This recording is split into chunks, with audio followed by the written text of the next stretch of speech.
बिना सोचे समझे की हुई चीज अगर ऑब्सेशन बन जाए तो इसके बहुत बुरे कंसिक्वेंसेस हमें भुगतने पड़ सकते हैं। हेलो फ्रेंड्स, आज की हमारी मूवी स्विम फैन जो 2002 की एक साइकोलॉजिकल थ्रिलर मूवी है, इसी थीम पर बेस्ड है। टाउन में नई आई हुई लड़की एक लड़के से ऑब्सेस्ड है।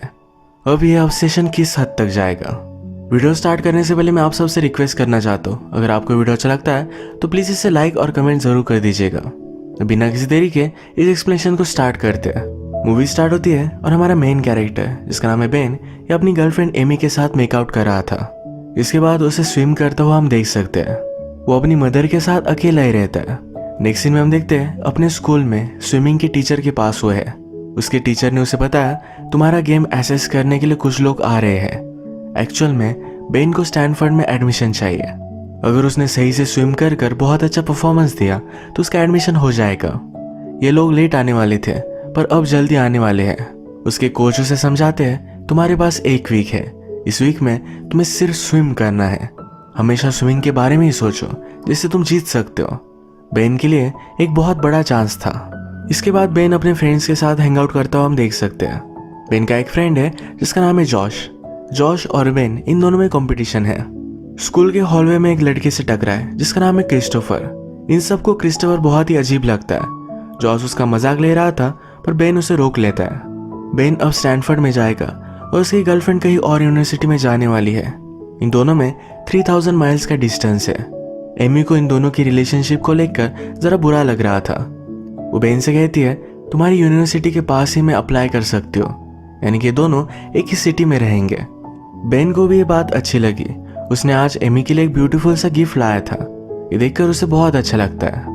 इसके बाद हम हमारी और एक मेन कैरेक्टर जिसका नाम है मेडिसन स्कूल के लॉकर के पास देख सकते हैं। ये अपना लॉकर खोल नहीं पा रही थी। ये बेन ने देखा, उसकी हेल्प करने के लिए वो पहुंच गया। बेन ने नोटिस किया था मेडिसन स्कूल में नहीं है। मेडिसन को एम्बैरस लगा कि स्कूल में वो नहीं लगती है।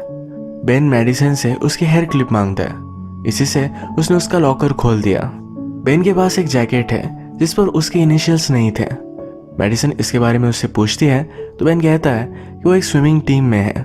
मेडिसन ने पूछा या तुम अच्छे स्विम करते हो? बेन कहता है कि मैं ठीक ठाक हूँ। ये सीन यही खत्म होता है। नेक्स्ट सीन में हम देखते हैं कि बेन एक हॉस्पिटल में पार्ट टाइम जॉब करता है। वहाँ के सारे पेशेंट्स के साथ उसकी बहुत अच्छी बनती है। वहाँ के एक ओल्ड पेशेंट उसे मजाक में कहते हैं मेरे लिए गर्लफ्रेंड ला दो। बेन कहता है आपके एज ग्रुप में गर्लफ्रेंड लाना बहुत ही मुश्किल है। इसके बाद नेक्स्ट सीन में स्विमिंग पूल के पास बेन और जॉश बात कर रहे थे। जॉश कहता है हमारे स्कूल में एक नई लड़की आई है। ये मेडिसन के बारे में बात कर रहा था। उसे वो बहुत अच्छी लगी। उसने कहा कि वो क्रिस्टोफर की कजन है। क्रिस्टोफर वही लड़का है जिससे जॉश बुली करता है। उसी वजह से उसे लगता है मेडिसन के साथ उसका कोई भी चांस नहीं है। घर जाते वक्त गाड़ी चलाते हुए बेन जरा डिस्ट्रैक्टेड था। अचानक से उसके सामने मेडिसन आ गए। वो जल्दी से ब्रेक मारकर उसे बचा लेता है। मेडिसन के बुक्स वगैरह सारे नीचे गिर गए थे। ये सब उठाने में हेल्प करता है। बेन को बहुत बुरा लग रहा था। वो मेडिसन को कहता है चलो मैं तुम्हें घर छोड़ देता हूँ। जाते वक्त मेडिसन बेन से कहती है तुम बहुत ही काम के आदमी हो। बेन जब घर पर आया तो नोटिस करता है मेडिसन अपनी नोटबुक उसकी गाड़ी में भूल चुकी थी। बेन ने अपने आप को रजिस्ट किया पर फिर भी ये बुक को देख ही लेता है। इसमें मेडिसन की म्यूजिक नोट्स थे। मेडिसन चेलो बजाती है तो इसमें उसके धुन थे। बेन ने नोटिस किया यहाँ पर बीसी या इनिशियल बने हुए हैं। बेन का पूरा नाम बेन क्रोनिन है तो उसके इनिशियल्स थे। अगले दिन बेन ने मेडिसन को कॉल किया तो मेडिसन कहती है नोटबुक लेकर मेरे घर आ जाओ। मेडिसन के घर आने पर क्रिस्टोफर ने दरवाजा खोला। बेन उससे कहता है कि मुझे मेडिसन की नोटबुक वापस करनी है। क्रिस्टोफर ने कहा कि तुम मुझे दे दो, मैं उसे दे दूंगा। ये सब मेडिसन ऊपर से देख रही थी। वो क्रिस्टोफर पर चिल्लाती है और नीचे आ जाती है। वो हमेशा क्रिस्टोफर से बहुत ही इरिटेट होती है। उसने बहन से इसके लिए सॉरी कहा। वो कहती है कि आज मैंने लंच नहीं किया, शायद इसी वजह से मैं गुस्सा हूँ। बेन और मेडिसन ये दोनों फिर एक कैफे में आए। मेडिसन बेन से पूछती है क्या तुम हमेशा पिन से लॉकर खोलते हो? बेन कहता है कि ऐसा नहीं है। कुछ सालों पहले वो ट्रबल में आ गया था। वो ड्रग्स करता था। बहुत सारी इलीगल चीजें उसने की। ड्रग्स के लिए उसे पैसे भी चुराने पड़े थे। बाद में ये सब पुलिस को पता चला और उसे जेल में डाल दिया गया। बेन कहता है ये सब मेरी लाइफ में होना ये अच्छे के लिए हुआ। उसके जेल में स्विमिंग पूल था जहाँ की क्लीनिंग का काम बेन के पास था। फिर क्या था, वो स्विमिंग करने लग गया और इसी वजह से आज वो एक टॉप प्लेयर है। बेन जब स्विमिंग करता था तो सारी प्रॉब्लम्स उसकी मिट जाती थी। मेडिसन कहती कि मैं समझ सकती हूँ, जब मैं चेलो बजाती हूँ तो मुझे ऐसा ही लगता है। वो वर्ल्ड की सब चीज़ों से एस्केप चाहती है।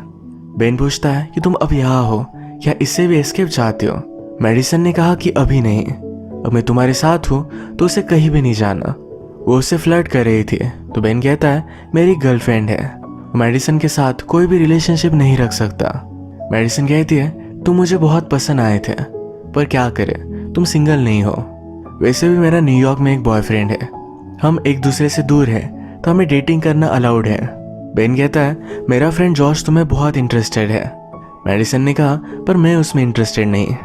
बेन कहता है कि चलो तुम्हें घर छोड़ देता हूँ। मेडिसन कहती है कि मैं घर जाने के लिए रेडी नहीं हूँ। बेन को स्विमिंग करनी थी तो यही देखने के लिए मेडिसन उसके साथ आई। उसे स्विम करता हुआ देखकर वो भी स्विमिंग पूल में आ जाती है। वो कहती है मुझे स्विमिंग करना नहीं आता, प्लीज मुझे सिखाओ। मेडिसन उसके साथ न्यूड थी तो उसे देखकर बेन एक्साइटेड हो गया था। मेडिसन उसे किस कर लेती है। ये दोनों फिर यही इंटीमेट होने लग जाते हैं। मेडिसन बेन से कहती है कहो कि तुम मुझसे प्यार करते हो। बेन को बहुत अजीब लगा तो कहती है सिर्फ तुम्हें कहना है, इसका कोई भी मीनिंग नहीं है। बेन भी ये कह देता है। बेन ने मेडिसन को घर पर छोड़ दिया। मेडिसन कहती है इसके बारे में किसी को भी पता नहीं चलना चाहिए। वो एक जोक नहीं बनना चाहती है। उसने पूछा क्या हम अभी भी फ्रेंड्स रह सकते हैं? बेन हाँ कहता है। सुबह बेन को उसकी गर्लफ्रेंड का कॉल आया। वो उससे पूछती है कल तुम मुझसे मिलने आने वाले थे, आए क्यों नहीं? बेन कहता है कि कल मुझे होमवर्क था तो उसके फ्रेंड के साथ ही था। जिस फ्रेंड का उसने नाम बताया उसी की मदर इंजर्ड थी तो इसके बारे में एमी उससे पूछती है। बेन को इसके बारे में कुछ भी पता नहीं था, पर फिर भी एमी को ज्यादा कुछ शक नहीं गया। एमी ने बेन को उसका लॉकर चेक करने के लिए कहा। उसके लॉकर के ऊपर एक छोटा सा फूल था। एमी का लेटर उसे इसमें मिला जिसमें लिखा है तुम मेरे लाइफ में हो तो मुझे बहुत ही प्राउड महसूस होता है। लेटर और फूल लेकर बेन एमी के पास गया, पर ये फूल उसे एमी ने नहीं दिए थे। बेन इससे सरप्राइज था। आज स्विमिंग करते हुए भी बेन का फोकस इधर उधर था। कल जो हुआ इसके लिए उसे गिल्टी लगता है तो इसी बारे में वो सोच रहा था। रात में इन सब फ्रेंड्स की पार्टी है। इस पार्टी में जॉश बेन से कहता है आज मैं तुम्हारे आगे था। जॉश के फ्रेंड्स ने कहा कि आज बेन का कंसंट्रेशन नहीं था, वरना हमेशा तुम्हें हरा देता है। बेन यहाँ से निकलकर जब एमी से मिला तो एमी कहती कि मेरे फ्रेंड से मिलो, मेडिसन। ये दोनों एक दूसरे से इंट्रोड्यूस होते हैं जैसे वो फर्स्ट टाइम मिले हो। बेन को जरा अनकंफर्टेबल लगा तो वॉशरूम चला जाता है। बेन की गाड़ी रास्ते में पार्क की हुई थी तो एमी जाकर इस गाड़ी को सही से पार्क करने वाली थी। बेन के पीछे पीछे मेडिसन आई। मेडिसन कहती है तुम्हारी गर्लफ्रेंड बहुत अच्छी है। बेन ने कहा तुमसे बात करना मेरे लिए जरा अनकंफर्टेबल है। मेडिसन कहती है कहीं और जाकर बात करते हैं। बेन उसे समझाने की कोशिश करता है तो अस्कर कहती है कि मैं समझ गई, ज्यादा मुझे समझाने की जरूरत नहीं। उसने कहा मेरे इनरवेयर तुम्हारी गाड़ी में है, प्लीज मुझे ला कर दो। बेन रियलाइज करता है गाड़ी देखने के लिए एमी गई हुई है। जल्दी से वहां से भागा और एमी गाड़ी खोल सके इससे पहले उसने उससे चाबी ले ली। बेन जब ईमेल देख रहा था तो मेडिसन के उसे मेल आए थे। वो रिप्लाई नहीं करता तो मेडिसन उसे कंटिन्यूसली ईमेल करती है। बेन कहता है कि मैं स्टडी कर रहा हूँ, बाद में हम बात करेंगे। स्कूल में भी बेन मेडिसन को इग्नोर कर रहा था। ये बात मेडिसन ने नोटिस की। वो सही से स्विमिंग पर फोकस नहीं कर रहा तो उसके कोच उससे बात करते हैं। वो कहते हैं एक वीक में तुम्हारा फ्यूचर डिसाइड होगा, इस तरीके से तुम परफॉर्म नहीं कर सकते। तुम में और तुम्हारी गर्लफ्रेंड में जो भी चल रहा है इसे सही से सॉर्ट आउट करो। बेन जब घर पर पहुंचा, बेन की मदर के लिए फूल लेकर मेडिसन वहां आई हुई थी। बेन ने देखकर बहुत ही गुस्सा था। उसके पास आता है और कहता है तुम्हें कुछ गलत लग रहा है, मुझे तुम्हारे साथ कोई भी रिलेशनशिप नहीं रखनी। मेडिसन कहती है तुमने कहा था कि हम फ्रेंड्स रह सकते हैं, इसीलिए मैं तुम्हारे घर पर आई थी, शायद मैं तुम्हें गलत समझी थी। उस पर गुस्सा हो गई। नेक्स्ट डे बेन जब लाइब्रेरी में स्टडी कर रहा था तो उसे मेडिसन के बहुत सारे ईमेल्स आए। इसमें मेडिसन ने उसके न्यूड्स भेजे थे। यही बेन से बात करने के लिए उसकी गर्लफ्रेंड एमी आ जाती है। जल्दी से बेन इसे बंद कर देता है। एमी आज उससे मिलना चाहती थी, बेन ने उसे मना कर दिया। वो गिल्टी महसूस करता है इसीलिए उसे इग्नोर कर रहा था। एमी डिसअपॉइंटेड होकर वहां से चली गई। स्विमिंग करते वक्त बेन ने देखा मेडिसन और जॉश अब एक साथ है। बेन एमी को इग्नोर कर रहा था तो उसे मिलने के लिए आई। कहती है मैं तुम्हारे साथ रहने वाली हूँ, अगर इससे तुम्हें टेंशन आता है तो ये भी फाइन है, कोई भी प्रॉब्लम नहीं है। बेन कहता है कि ऐसा कुछ भी नहीं, वो उसके साथ ही रहना चाहता है। आजकल सिर्फ जरा टेंशन में था। नेक्स्ट सीन में लॉकर रूम में मेडिसन बेन से मिलने के लिए आई। वो उससे कहती है, मैंने ऐसा क्या गलत किया, प्लीज मुझे बता दो। जॉश मेरे लिए कोई भी मायने नहीं रखता, वो सिर्फ उसे चाहती है। बेन कहता है कि मैं तुम्हारे साथ नहीं रह सकता। मेडिसन कहती है, अपनी गर्लफ्रेंड के साथ ब्रेकअप कर लो। बेन कहता है, मैं तुम्हें छोड़ना चाहता हूँ, क्या तुम्हें समझ में नहीं आता। मेडिसन कहती है, पर तुमने मुझे आई लव यू कहा था। बेन और भी गुस्सा हो गया। वो कहता है, तुमने मुझसे कहा था आई लव यू कहने के लिए, इसका कोई भी मीनिंग नहीं था। मेडिसन को यहाँ अपना कंट्रोल लूज करते हुए हम देख सकते हैं। बेन जब अपने काम पर था तो सबको मेडिसिन दे रहा था। एक पेशेंट को इसका रिएक्शन आ गया। हॉस्पिटल स्टाफ को पता चला बेन ने सबको गलत गोलियां दी। बेन ने रियलाइज किया अपना कार्ड छोड़कर वो थोड़ी देर के लिए कहीं चला गया था। उसे लगता है मेडिसन ने उसका कार्ड चेंज कर दिया। इस पर बेन बहुत गुस्सा हो गया था। उसके पास आकर उसका गला दबाकर उसे धमकी देता है। कहता है, मेरे आसपास भी मत दिखना, हॉल में अगर मैं दिखूं तो अलग रास्ते से चली जाना। तुमने आज जो किया इससे लोग मर सकते थे। बेन फिर एमी से मिलने के लिए गया। जो भी हुआ यह सब उसे बता देने वाला था। एमी को आज लेट रात तक काम करना पड़ेगा, तो कहती है कल हम स्कूल में बात करते हैं। अगले दिन जब बेन स्कूल में पहुंचा तो सबको पता चल चुका था कि मेडिसन और उसमें अफेयर है। वो एमी के पास आया तो एमी उसे स्लैप कर देती है। वो उसे सॉरी कहता है। एमी ने पूछा, तुमने ये किया क्यों? बेन के पास कोई भी आंसर नहीं था। बेन की अब स्विमिंग की कंपटीशन होने वाली थी, इसलिए उनकी यूरिन वगैरह चेक की गई। कंपटीशन का दिन आया। बेन को सपोर्ट करने के लिए आज यहाँ कोई भी नहीं था, सिर्फ मेडिसन थी। अचानक से बेन के कोच को कुछ पता चला। बेन से आकर कहते हैं, तुम डिस्क्वालीफाइड हो। तुम्हारी यूरिन से हमें पता चला तुम स्टेरॉइड्स लेते थे, जो यहाँ पर अलाउड नहीं है। बेन कहता है कि मैंने ऐसा कुछ भी नहीं किया। वो बहुत ही डिस्टर्ब हो चुका था।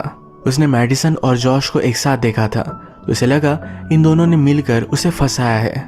वो जॉश को कन्फ्रंट करता है, पर जॉश उसे उठाकर पानी में डाल देता है। बेन जब घर पर आया तो उसकी मदर उससे बहुत ही डिसअपॉइंटेड थी। लास्ट टाइम भी वो ड्रग्स की वजह से ही जेल में गया था, तो मदर को लगा इस बार भी शायद वही हो रहा है। जेम्स कहता है कि मैंने कुछ भी नहीं किया, एक बार ऑलरेडी ये सब हो चुका है, तो मदर उस पर बिलीव नहीं करती। रात में बेन फिर से एमी के पास आया। वो एमी से कहता है ये सब मेडिसन ने किया है। एमी कहती है कि तुम यहाँ से चले जाओ। इसके बाद नेक्स्ट सीन में मेडिसन और जॉर्ज ये दोनों मेकआउट कर रहे थे। मेडिसन यहाँ बेन का नाम लेती है, जिसे जॉर्ज बहुत ही चिढ़ गया। जॉर्ज कहता है कि जो बेन ने कहा ये सब कुछ सच था, वो कभी भी स्टेरॉइड्स नहीं लेगा, तुमने उसे फंसाया है। ये सब जाकर वो जॉर्ज को बताने वाला था। बेन को स्विमिंग टीम से निकाल दिया गया है। लास्ट टाइम वो पूल में स्विम करता है, जहां पर डायरेक्टली उसे जॉर्ज की बॉडी ही मिलती है। मेडिसन ने उसे मार डाला था। बेन ने यह सब रिपोर्ट किया और पुलिस का सारा शक ये बेन पर ही था। बेन को मेडिसन के खिलाफ कुछ ना कुछ तो सबूत चाहिए था। यही ढूंढने के लिए उसके रूम में वो आया। मेडिसन का उसे एक बॉक्स मिला। इसमें बेन जिस भी गेम में जीता है उस सब के न्यूज़पेपर कटिंग्स हैं। उसके पास बेन और एमी की फोटो भी थी, पर एमी की फोटो के ऊपर मेडिसन ने अपनी फोटो लगा दी थी। इस बॉक्स में बेन को मेडिसन के एक्स बॉयफ्रेंड का फोटो भी मिला। बेन को मेडिसन के रूम में क्रिस्टोफर देख लेता है। वो बेन से कहता है कि जल्दी से तुम यहाँ से चले जाओ, अगर मेडिसन को पता चला तो तुम्हें वो मार देगी। बाहर आने पर क्रिस्टोफर बेन से कहता है मुझे तुम्हें कुछ दिखाना है। क्रिस्टोफर फिर मेडिसन के एक्स बॉयफ्रेंड के पास बेन को लेकर आया। उसका एक्स बॉयफ्रेंड कोमा में था, शायद ये उसका हाल भी मेडिसन ने किया हो। बेन को पता चला कि वो भी एथलीट है, शायद इसी वजह से मेडिसन को बेन पसंद आया था। बेन की गाड़ी मेडिसन के घर के बाहर थे। उसने गाड़ी ली और एमी से टकरा दी। एमी को हॉस्पिटल में एडमिट किया गया। बेन की मदर डॉक्टर ही है, तो बेन को कॉल कर देती है। वो कहती है पुलिस को लगता है तुमने एमी को मारने की कोशिश की, तुम हॉस्पिटल में वापस मत आना। बेन कहता है कि एमी अब तक सेफ नहीं है, मेडिसन फिर से उसे मारने की कोशिश करेगी, पर बेन इस हॉस्पिटल में आ नहीं सकता। अब हम हॉस्पिटल में मेडिसन को देखते हैं। वो डॉक्टर के कपड़े पहनकर एमी के रूम तक जा रही थी। मेडिसन एमी को मार ही देती, तभी माइक पर अनाउंसमेंट हुई। इस पर मेडिसन के एक्स बॉयफ्रेंड का नाम लिया जा रहा था। इस अनाउंसमेंट से वो पार्किंग में पहुंच जाती है। मेडिसन को लगा कि उसका बॉयफ्रेंड यहाँ है, तो उसके बॉयफ्रेंड के कपड़े पहने हुए उसका ब्रदर क्रिस्टोफर था। बेन ने जल्दी से पकड़कर उसे चाकू लगाया। मेडिसन कहती है तुम्हें गट्स नहीं है। बेन कहता है तुम्हारी वजह से सबको लगता है मैंने जॉश को मारा। मेडिसन कहती कि मैंने ये सब सिर्फ तुम्हारे लिए किया। तुम मुझे कभी भी मार नहीं सकते। मेडिसन को बेन बहुत स्टूपिड लगता था, पर बेन ने ये सब बात रिकॉर्ड कर ली। इस टेप में मेडिसन का पूरा कन्फेशन है। इसके बाद वो पुलिस को बुलाते हैं और सब कुछ सॉर्ट आउट हो जाता है। मेडिसन को जब पुलिस लेकर जा रहे थे तो मेडिसन ने उनकी गन ली और उन्हें मार डाला। बेन को इसके बारे में कुछ भी पता नहीं था। वो एमी के पास आया, उससे कहता है कि तुम ही मेरी सब कुछ हो, मैं लाइफ में कुछ भी करूं पर फिर भी हमेशा तुम्हें ही चाहता रहूंगा, मुझसे गलती हो गई, प्लीज मुझे माफ कर दो। वो रो रहा था तो एमी ने उसे माफ कर दिया। बेन फिर घर आता है। घर आने के बाद उसे नीचे से कुछ आवाज आई। उसने देखा तो उसकी मदर बेहोश पड़ी थी। मेडिसन ने पीछे से उस पर वार किया और उसे भी बेहोश कर दिया। बेन को जब होश आया तो अपनी मदर के लिए हेल्प मंगवाता है। वो एमी को देखने के लिए गया तो गायब थी। उसे मेडिसन का कॉल आया। मेडिसन उसे स्विमिंग पूल बुलाती है। बेन वहां पहुंचा तो मेडिसन ने एमी को एक व्हीलचेयर से बांध दिया था। वो कहती है, मेरी तरह तुमसे कोई भी प्यार नहीं करेगा, कहकर उसने एमी को पानी में पुश कर दिया। बेन जंप मारता है पर एमी के हाथ पर हथकड़ियां बंधी हुई थी। उसे अपने पैंट्स में मेडिसन की हेयर क्लिप मिली। इसी से उसने एमी को छुड़ा लिया। वो पानी से ऊपर आने की कोशिश कर रहा था पर मेडिसन उसे आने नहीं देती। इस कोशिश में वो भी पानी में गिर गई। उसने बेन के लेग्स पकड़ कर रखे थे। वो उसके साथ मर जाना चाहती थी। मेडिसन उसे डुबाने की बहुत कोशिश करती है पर बेन ऊपर आ गया। उसने एमी को बचा लिया। जैसे कि हमें पता है मेडिसन को स्विम करना नहीं आता, तो पानी में डूबकर ही उसकी डेथ हो गई। अब इसके बाद देखते हैं कुछ टाइम गुजर चुका है। बेन अब स्विमिंग टीम में नहीं रहा पर वो एमी के साथ है तो खुश है। इसी मोमेंट पर इस मूवी का एंड हो जाता है। बेन की गलती उसे बहुत भारी पड़ी। अगर आपको वीडियो अच्छा लगा तो प्लीज़ इस वीडियो को लाइक कर दीजिएगा। मैं बहुत सारी मूवीज़ लेकर आता रहता हूँ, तो प्लीज़ इस चैनल को सब्सक्राइब कर दीजिए और बेल नोटिफिकेशन आइकन दबाना मत भूलिएगा। हम फिर से मिलेंगे और एक नई मूवी के साथ। तब तक के लिए थैंक यू। आप अपने आप का ख्याल रखिए।